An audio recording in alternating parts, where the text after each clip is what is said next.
तो environmental pollution topic के part 2 में आपका स्वागत है। कुछ डिटेल मेरे बारे में, important instruction regarding this lecture सब पता है आपको, इसलिए पहले क्वेश्चन पे आगे बढ़ेंगे। क्वेश्चन है कि indiscriminate use of fertilisers had led to, अगर आप गलत तरीके से, गलत या आप ज़्यादा अमाउंट में फर्टिलाइजर यूज करोगे तो उससे क्या दिक्कतें हो सकती है। 4 ऑप्शन है, सॉइल पोल्यूशन होगा, वाटर होगा, एयर होगा, क्या होगा।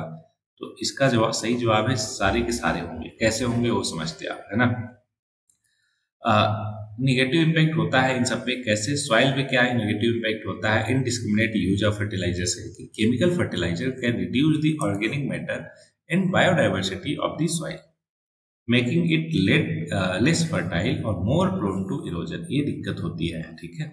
वाटर की बात किया जाए तो केमिकल फर्टिलाइजर जो है ना, वो can leach into ground water और सरफेस वाटर, जिसकी वजह से यूट्रोफिकेशन होता है, एल्गल ब्लूम होता है और कंटामिनेट करते हैं ड्रिंकिंग वाटर सोर्सेज को। अभी यूट्रोफिकेशन क्या होता है, डोंट वरी, समझाता हूँ इसी एक्सप्लेनेशन में। अगला है एयर पोल्यूशन। केमिकल फर्टिलाइजर जो है इमिट करते हैं ग्रीन हाउस गैसेज जैसे कि नाइट्रस ऑक्साइड, मेथेन एक्सेट्रा, जिससे ग्लोबल वार्मिंग होता है और क्लाइमेट चेंज होता है। अब बात करते हैं कि कुछ और इफेक्ट है एक्सेस यूज ऑफ फर्टिलाइजर से, वो क्या क्या है देख लेते हैं। पहला है ऑक्सीजन डिप्लीजन। अब ऑक्सीजन डिप्लीट कैसे होता है समझाता हूँ, यूट्रोफिकेशन की हेल्प से। अब आपने जो फील्ड है ना, खेत है, उसमें बहुत सारे फर्टिलाइजर डाल दिए, बारिश हुई, वो बह के कहाँ जाएगा, आसपास जो वाटर बॉडी है ना। अब वाटर बॉडी में ये सारा का सारा एक साथ इतना सारा न्यूट्रिएंट्स है ना, फर्टिलाइजर पहुंच गया। वहाँ पे जो एल्गी होती है वो क्या करेगी, उसका ग्रोथ बहुत ज़्यादा बढ़ जाएगा। अब वहाँ पे इतना ज़्यादा एल्गल ब्लूम होगा तो साथ में माइक्रो ऑर्गेनिज्म जो है वो भी बढ़ेंगे, और इस पूरे लेक में या फिर वाटर बॉडी में जो ऑक्सीजन की डिमांड है ना, जिसको बायोलॉजिकल ऑक्सीजन डिमांड कहते हैं, वो बढ़ जाएगा। क्यों? क्योंकि ऑब्वियस एल्गी भी बहुत ज़्यादा बढ़ गई और उसको डिजॉल्व करने के लिए माइक्रो ऑर्गेनिज्म की भी संख्या बढ़ गई। That's why the BOD of that particular water body should will increase, और इसी को बोलते हैं ओजोन डिप्लीट, कि जहाँ पे वहाँ पे जो ओजोन प्रेजेंट था उसकी कमी हो जाएगी। अगला है अमोनिया टॉक्सिसिटी। देखो, अमोनिया कंटामिनेशन जो है ना, run off from the fresh manure application site is toxic to aquatic life. ऐसा क्यों? क्योंकि हाई अमोनिया जो है सरफेस वाटर में किल करता है फिशेस को, और फिशेस आर रिलेटिवली सेंसिटिव होती है अमोनिया के प्रति इन वाटर। यूट्रोफिकेशन मैंने आपको समझा दिया। इसी तरीके से मेटल कंटामिनेशन भी होता है ज़्यादा फर्टिलाइजर यूज करने से। कैसे? आर्सेनिक, लेड और cadmium present in traces in rock phosphate mineral get transfer to super phosphate fertiliser. Nutrient imbalance हो जाता है, ऑब्वियस है। बहुत ज़्यादा अगर आप एक्सेस में यूज करते हो फर्टिलाइजर को, जैसे कि पोटेशियम, तो ये इनहिबिट करता है एब्जॉर्प्शन ऑफ अदर न्यूट्रिएंट्स, जो लीड करते हैं symptoms caused by the deficiency of these nutrients. It also reduces the protein content of wheat, maize, gram, ऐसे टाइप के, है ना, ऐसे टाइप के फसल। नेक्स्ट क्वेश्चन है, which of the following is are use as a disinfectant of water. इसका मतलब हुआ कि वाटर को शुद्ध करने के लिए इनमें से कौन सा मिलाया जाता है, ओजोन, क्लोरीन डाइऑक्साइड या क्लोरामीन। तो करेक्ट जवाब है तीनों के तीनों, है ना। डिसइंफेक्टेंट ऑफ वाटर का काम करते हैं। कैसे समझते हैं? ओजोन की पहले बात करते हैं। तो देखो, ये एक पोटेंट ऑक्सीडाइजर है जो रैपिडली न्यूट्रलाइज करता है बायोलॉजिकल सब्सटेंसेस जैसे कि बैक्टीरिया, वायरस और पैरासाइट्स को। उसके पास सुपीरियर डिसइंफेक्शन कैपेबिलिटीज होती है कंपेयर टू क्लोरीन, है ना।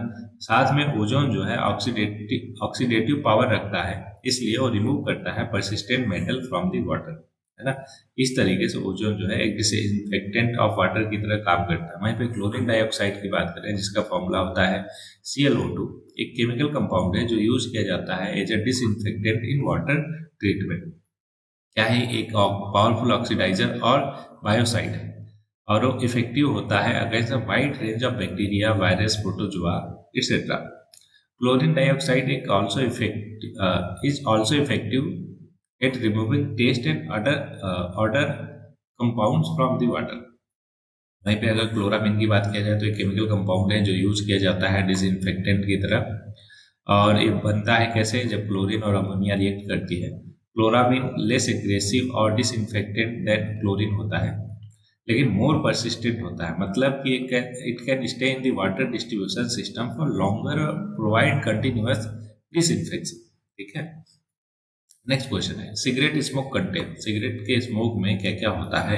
करेक्ट जवाब है कार्बन मोनोऑक्साइड होता है ना, जो कंप्लीट अगर कोई भी चीज़ नहीं बर्न होती है तो वहां से रिलीज होता है, जो कि बहुत ज़्यादा लीथल है।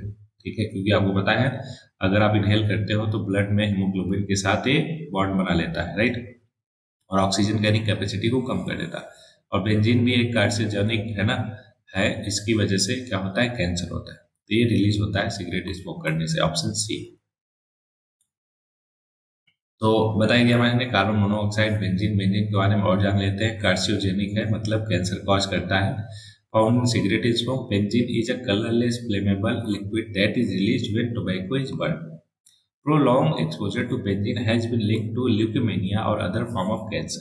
ठीक है, मैच करना है लिस्ट वन को लिस्ट टू से। मिनरल, सोलर एनर्जी, बायोगैस और डिफॉरेस्टेशन।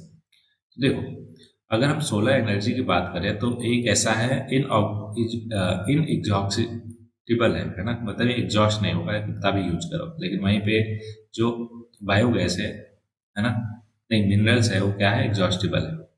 वहीं पे डिफॉरेस्टेशन क्या करता है, रेनफॉल, अरे मतलब रेनफॉल की कमी हो जाती है डिफॉरेस्टेशन से। ऐसा नहीं कि डिफॉरेस्टेशन की वजह से रेनफॉल होता है। और मिनरल जो है मेथेन और कार्बन डाइऑक्साइड जो है वो क्या है, बायोगैस है। ठीक है, इनके मिक्सचर को क्या बोलते हैं, बायोगैस बोलते हैं। तो क्या होगा, माफ कीजिएगा यार, दो इसका कर दिया क्या, नहीं, तो ये होगा थ्री। ठीक है, मिनरल क्या है, एग्जॉस्टिबल है। तो 3 4 2 1 विल बी द करेक्ट जवाब। 3 4 2 1 पहला ही ऑप्शन हो गया। ठीक, सबके बारे में आपको पता ही है, इसलिए आगे बढ़ जाते हैं। ठीक है, चाहो तो आप पढ़ सकते हो। नेक्स्ट क्वेश्चन आपके सामने, the problem of water pollution with arsenic is maximum in. देखो, आर्सेनिक जो है बहुत ही ज़्यादा डेंजरस एक मेटल है जो वाटर को पोल्यूट करता है। और आर्सेनिक पोल्यूशन जो है वाटर में वो बहुत ज़्यादा डेंजरस है, और सबसे ज़्यादा वो देखने को मिलता है बांग्लादेश में। उसी के पास वेस्ट बंगाल है, तो ये हमारे इंडियन स्टेट के वेस्ट बंगाल में भी बहुत ही ज़्यादा फैला हुआ है। In West Bengal in 1990, it has a huge impact on human health. Ganga Brahmaputra fluvial plain in India, जो इंक्लूड करता है West Bengal, are the most affected region by arsenic poisoning. Arsenic के कॉज क्या होता है, उससे कैंसर होता है, स्किन लेशंस होते हैं, न्यूरोलॉजिकल और कार्डियोवास्कुलर डिजीज होता है, और भी टाइप के सीरियस हेल्थ प्रॉब्लम होते हैं because of this arsenic metal contamination. Reason of arsenic pollution West Bengal में क्यों है? पहला है जियोलॉजी ऑफ द रीजन, दूसरा है सेलो ट्यूबवेल्स, और तीसरा over abstraction of the ground water. अगर डिटेल में पढ़ना हो तो आप पढ़ सकते हो। नेक्स्ट है कि which one of the following energy sources is most eco friendly. क्या है, मोस्ट इको फ्रेंडली बताना है एनर्जी सोर्स कौन सा है। पेट्रोलियम प्रोडक्ट, नाना। फॉरेस्ट प्रोडक्ट, ठीक है। न्यूक्लियर फिजन, ये भी नहीं। सोलर सेल, एकदम सही जवाब। तो सबसे ज्यादा इको फ्रेंडली कौन सा है, सोलर सेल। ठीक है, solar cell are the devices that convert sunlight into electricity, one of the most eco-friendly energy sources। क्यों? Because they do not emit any greenhouse gases या फिर air pollution pollutants, and they do not deplete any natural resources। Solar cell जो है वो renewable है, meaning they can be use indefinitely without running out of supply, जिसको इन exhaustible बोलते हैं। अभी ऊपर वाले क्वेश्चन में हमने देखा है ना। Some other sources listed are not eco friendly, पता ही है आपको। Which next है, which one of the following statement about the biofuel is not correct। यहाँ पे बायोफ्यूल के बारे में बोला। पहला, बायोफ्यूल जो है इको फ्रेंडली है, ठीक है। कॉस्ट इफेक्टिव नहीं, क्यों? क्योंकि कभी कभार बहुत ही ज़्यादा महंगा होता है। अगला, can contribute to remedy energy crisis, एकदम सही है। Biofuel is also made from corn, एकदम सही है। हमसे क्या पूछा था, नॉट करेक्ट, तो हमारा कौन सा हो जाएगा, ऑप्शन बी। क्यों? क्योंकि बहुत बार ऐसा होता है बायोफ्यूल जैसा कि ये एक अच्छा रेमेडी है एनर्जी क्राइसिस को सॉल्व करने के लिए, दैट्स वाई कभी कभार बहुत ज़्यादा खर्चीला भी होता है। Not always cheaper than fossil fuel, depending on the feed stock production process और मार्केट कंडीशन, इस पर डिपेंड करता है। ठीक है, ओके। ग्लोबल बायोफ्यूल अलायंस के बारे में बात किया जाए तो 9 सितंबर 2023 को लॉन्च किया गया था बाई इंडिया G20 समिट के टाइम पे, in the presence of leader from similar partner countries और इंटरनेशनल ऑर्गेनाइजेशन। अगर हम ग्लोबल बायोफ्यूल अलायंस की बात करें तो 9 इनिशिएटिव मेंबर्स थे, ये नाम है, आप पढ़ लेना आराम से। और साथ में सिंगापुर और हाँ, मतलब एक बार अच्छे से पढ़ लेना, 9 इनिशिएटिव मेंबर थे। जीबीए जो है एम करता है प्रमोट करना use of biofuels as a clean और sustainable alternative to fossil fuel and to facilitate global cooperation और innovation in this field. Next है green muffler is related to, या ग्रीन मफलर किससे रिलेटेड है? तो सही जवाब इसका नॉइस पोल्यूशन से रिलेटेड है, ठीक है। It is a technique of reducing noise pollution bye planting trees around the populated and noisy place. और सबसे बढ़िया ट्री कौन सा होता है? Ashoka tree. Trees acts as a noise buffer and absorb sound waves with their branches and foliage. Green muffler is also devised for decreasing the amount of noise emitted by the exhaust of an internal combustion engine.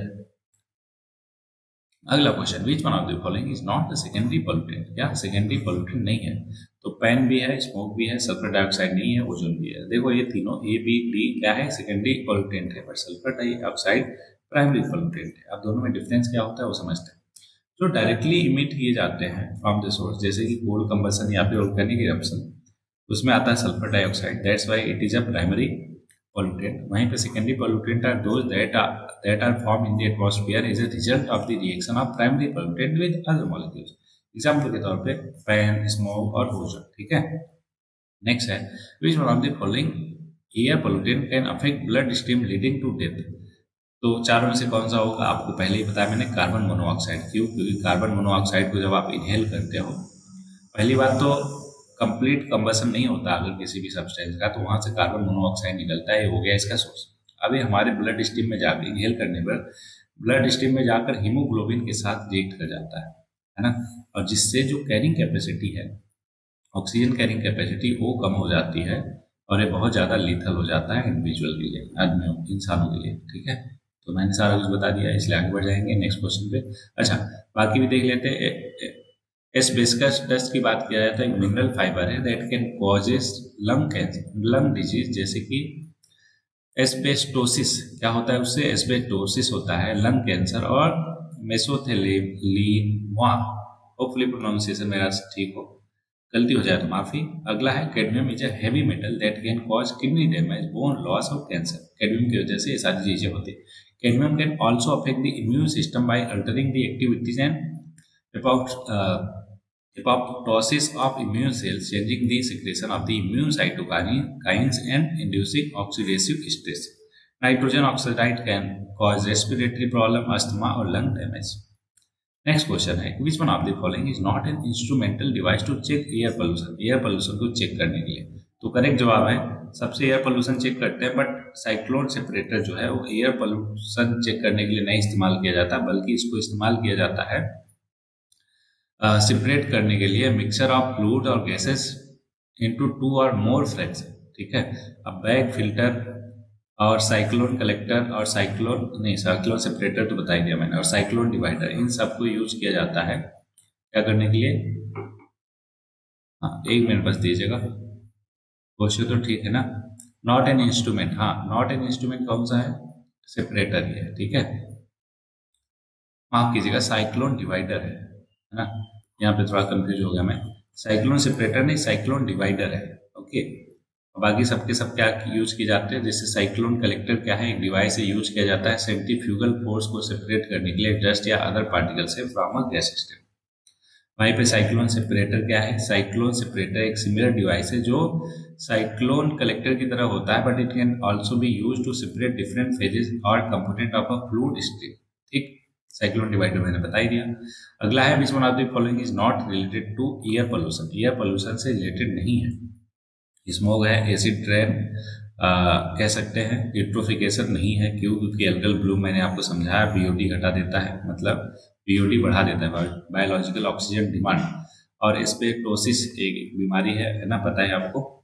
ये भी related है किससे? Air pollution से, इसकी वजह से ही होता है। तो करेक्ट जवाब क्या हो गया? यूट्रोफिकेशन, ठीक है।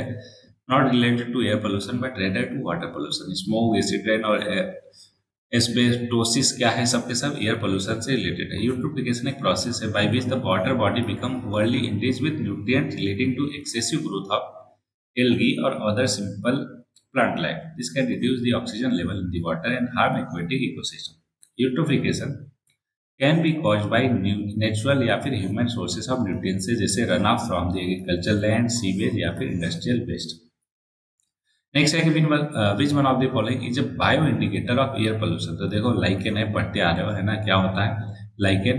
एक अच्छा क्या है, एयर पोल्यूटेंट का इंडिकेटर है, बायो इंडिकेटर है, जो ये बताता है कि कहाँ पे कितना पोल्यूशन है। अगर कहीं से लाइकेन गायब होने लगे, कम दिखने लगे, तो आप समझो वहाँ पे एयर पोल्यूशन बहुत बढ़ गया है। क्या है लाइकेन? सिम्बायोटिक एसोसिएशन है फंगाई और एल्गी का, है ना, या फिर साइनोबैक्टीरिया का, that are sensitive to air pollution, specially sulphur dioxide और nitrogen oxide. They can be used as a bioindicator of air quality by monitoring their diversity, abundance, and health. Next question, which one of the following gases is used for purification of drinking water, है ना। क्या बोला कि कौन सा gas use किया जा सकता है ड्रिंकिंग वाटर को प्यूरिफाई करने के लिए? सल्फर डाइऑक्साइड नहीं, क्लोरीन बिल्कुल, कार्बन नहीं, ये भी नहीं, क्लोरीन यूज किया जाता है ड्रिंकिंग वाटर को प्यूरिफाई करने के लिए। कैसे? डिस्कवर किया गया था 1744 में बाई कार्ल विलहेल्म और स्किले, होपफुली प्रोनाउंसिएशन मेरा ठीक हो, is a powerful tool to kill tiny organism in water. It does this by damaging their protective outer layer, kind of like breaking down their defenses. एक बार उनके inside these organism, it messed up their ability to breathe or messed up their DNA, which is essential for their survival. इस तरीके से chlorine can be added to water at different stages of cleaning process, depending on what needs to be treated. ठीक है, okay. और sulphur dioxide की बात करें तो commonly use in food and beverage industry as a preservative और antioxidant. Chlorine क्या है? नोन फॉर मोस्ट रिएक्टिव और lightest of the halogen element. Halogen पता है आपको, 17th group in periodic table. Owes it extreme chemical activity to exceptional electron attracting ability. ठीक है, mineral fluorspar और fluoride has been used for century as a cleansing agent in various metallurgical process and its name originate from the Latin word क्या, ऐसा, है ना। सारी कहानी है, आप चाहो तो एक बार पढ़ सकते हो। कार्बन डाइऑक्साइड की बात करें तो आपको पता है, जग जाहिर है कि low concentration in the earth atmosphere है और एक्ट करता है ग्रीन हाउस गैस की तरह। ठीक है, कार्बन साइकिल में भी मदद करता है और निकलता है ऑर्गेनिक इमिशन से, बर्निंग ऑफ ऑर्गेनिक मैटर और respiration of aerobic organism. Man made sources of the other hand कहाँ से आता है? Combustion of various fossil fuel for energy production और ट्रांसपोर्टेशन से क्रिएट होता है क्या? Carbon dioxide. नेक्स्ट है, which one of the following is the best source of generating electricity in India from the view point of sustainable development. अगर sustainable development को हम ध्यान में रखें तो बेस्ट कौन सा है? ठीक है, चारों में से। तो करेक्ट जवाब है इसका कि हाइड्रो इलेक्ट्रिसिटी जो है हमारे यहाँ बहुत ज्यादा कैपेबिलिटी है। देखो क्या है, हाइड्रो इलेक्ट्रिसिटी है, क्यों? क्योंकि रिन्यूएबल सोर्स ऑफ एनर्जी है जो यूज करता है पोटेंशियल एनर्जी ऑफ वाटर को जनरेट करने के लिए इलेक्ट्रिसिटी, और इमिट नहीं करता ग्रीन हाउस गैसेस या फिर अदर पोल्यूटेंट जैसे कि कोल, मिनरल ऑयल और गैसेस करती हैं एटॉमिक एनर्जी भी। It also has the advantage of being able to provide peak load power और रेगुलेट करता है frequency and voltage of the grid. Hydro electricity can also support other renewable sources जैसे कि solar और wind by providing backup power when they are not available। ठीक है, India के पास fifth largest hydro power potential है, ये data है ना, आप देख सकते हो एक बार, अदरवाइज थोड़ा सा पुराना है इसलिए आगे बढ़ जाएंगे। एयर पोल्यूटेंट इधर है और इधर है पार्ट अफेक्टेड। आपको पता है कार्बन मोनोऑक्साइड क्या करता है? ब्लड स्ट्रीम को इम्पेक्ट करता है, तो डी का चौथा हो जाएगा। ठीक है, मरकरी वहीं पे किसको करती है? और लेड और एस्बेस्टोस डस्ट। तो एस्बेस्टस डस्ट जो है लंग को करता है, तो ये तीसरा हो जाएगा। लेड जो है आई थिंक ब्रेन को करती है, और ये लेड जो है स्टमक को करती है। देखते हैं कौन सा है, बी और सी में कंफ्यूजन हो सकता है, एक बार देख लेते हैं। तो देखो, ये कैन कॉज लंग कैंसर, ये तो सही पता है। लेड जो है कैन अफेक्ट ब्रेन, ये भी ठीक है। लेड जो है कैन अफेक्ट ब्रेन, नहीं, यहाँ पे गलती हुई। लेड जो है ब्रेन और मरकरी की वजह से स्टमक वाला पार्ट अफेक्ट होता है। मरकरी एक केमिकल एलिमेंट है जो कि हार्मफुल इम्पैक्ट लाता है स्टमक और डाइजेस्टिव सिस्टम पे, और लेड जो है नर्वस सिस्टम को इम्पैक्ट करता है। Mercury can be present in the air as a result of industrial activity जैसे कोल बर्निंग, माइनिंग और waste incineration. Mercury can also be found in some fishes and seafood that have accumulated mercury from the water. Mercury can damage the lining of the stomach or intestine, causing ulcer, bleeding और inflammation। ठीक है, तो इस lecture में बस इतना ही। Hopefully आपको अच्छे से क्लियर होगा हर एक चीज़। कहीं पे डाउट मेरी परेशानी है तो आप कमेंट बॉक्स में पूछ सकते हो। ठीक है, तो आज के लिए दो लाइन है कि it is not the strongest of the species that survive. Not the most intelligent but the one most responsive to change. तो कहते हैं ना कि अगर आप बदलाव के साथ नहीं चलते हो तो आपको दुनिया बदल के रख देती है।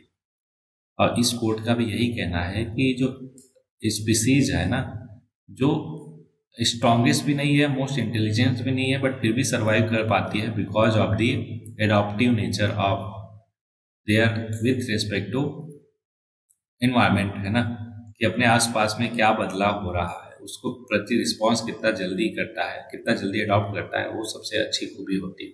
सेम मैनर में अगर आप अपने आसपास के लोगों से, है ना, इन्वायरमेंट से, जहाँ पे भी हो वहाँ से अगर इंस्पायर हो कि आप अडॉप्ट नहीं कर पा रहे हो अपने आप को, तो समझो कि बहुत मुश्किल होगा एक बेहतर लाइफ जीना।